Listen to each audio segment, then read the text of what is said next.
আছে তেখেতো অসমীয়া মাধ্যমত পঢ়ি অসমীয়া শিক্ষাগত কৰা এজন ব্যক্তি। পৰিৱেশটো আমাৰ কাৰণে ভাল নহয়। পৰিৱেশটো এই পৰিৱেশ অসমৰ কোনো প্ৰান্তত কোনোদিনে যাতে নাহে তাৰ কাৰণে আমি সকলোৱে অংগীকাৰবদ্ধ হ'ব লাগিব। যি দুখী সি অসমীয়াই হওক, মাৰোৱাৰীয়ে হওক, বিহাৰীয়ে হওক, বেংগলীয়ে হওক, যিয়ে নহওক কিয় দুখী দুখী বুলি কোৱাৰ সাহস আমাৰ থাকিব লাগিব। আমি আঘাত পাইছোঁ, আমি কষ্ট পাইছোঁ। বয়োজ্যেষ্ঠসকলক আমাৰ সন্মুখত ৰাখি পেলাই আমি আখৰিক তৃপ্তি আমি লাভ নাই কৰা, সঁচা অৰ্থত নাই কৰা। আমিও দুখ পাইছোঁ, যিহেতু হ'ব নালাগে, হোৱাটো অনুচিত।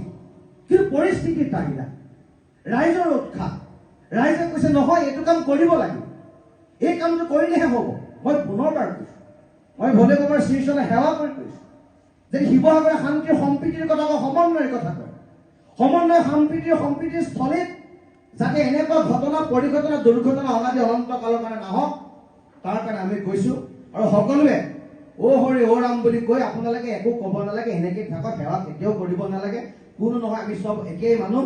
গতিকে মই কৈছোঁ যে অ' হৰি অ' ৰাম বুলি কওক, তাৰপৰা আপোনালোকে উঠিব। ইয়াৰ পিছত আমি ভাতৃত্ববোধেৰে, সমন্বয়েৰে, সম্প্ৰীতিৰে শিৱসাগৰখন গঢ়িম, অসমখন গঢ়িম। আমি সকলোৱে একেলগে থাকিম। আমাৰ মন্ত্ৰী মহোদয় আছে, তেখেতলোকৰ উপস্থিতিত এই কামবিলাক হৈছে। দাদা বহি লওক, আপুনি হেৰি কৰিব নালাগে। এইটো কৈছে, মই কৈছোঁ, প্ৰথমবাৰ কৈছোঁ অ' হৰি হ'ব।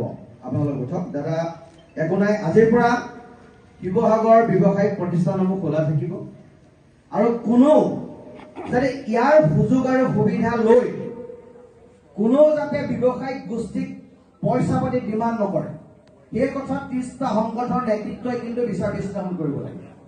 কোনোবা দুষ্কৃতিকাৰী, মই আৰক্ষী অধীক্ষক মহোদয় আছে, আয়ুক্ত মহোদয় আছে, মই তেখেতলোকক বিনম্ৰতাৰে অনুৰোধ জনাম, এই পৰিৱেশৰ যদি সুযোগ সুবিধা লৈ কোনোবা দুষ্কৃতিকাৰীয়ে দোকানত যদি দম দিবলৈ যায়, কালেকশ্যনৰ নামত যদি কোনোবা ব্যৱসায়ী আত্মহত্যা কৰে, কাৰোবাক যদি শাৰীৰিকভাৱে এচাল কৰা যদি পৰিৱেশৰ সৃষ্টি হয়, আমি সকলোৱে কৈছোঁ তেখেতক আইনগতভাৱে শাস্তি দিয়ক আৰু তেখেতক এই কাৰ্যত বিৰত থাকিবৰ কাৰণে অনুৰোধ জনাইছোঁ।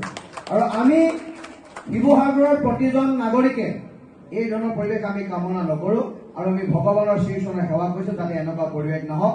মই বিনোদাক বিনম্ৰতাৰে অনুৰোধ জনাওঁ, ববিতা আছে, আমাৰ গোটেইসকল খিলঞ্জীয়া অসমীয়াৰ বৃহৎ জয়। মন্ত্ৰী ৰণোজ পেগুৰ সন্মুখত তামোল পাণৰ বঁটা লৈ অসমীয়াবাসীৰ ওচৰত আঁঠুলৈ মাৰোৱাৰী সমাজৰ ক্ষমা ভিক্ষা।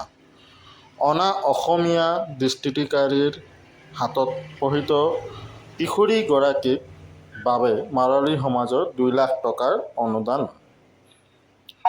30 সংগঠনৰ সন্মানৰ দাবীক সন্মান জনাই আগন্তুক 2-এদিনৰ ভিতৰতে মুখ্যমন্ত্ৰীৰ সৈতে বৈঠক অনুষ্ঠিত কৰাৰ আশ্বাস।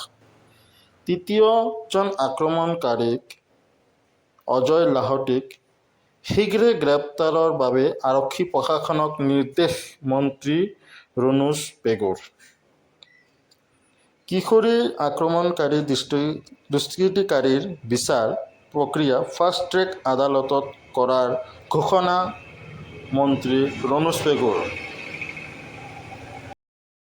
Please share and subscribe Bokajan and Assam Voice News channel for future support.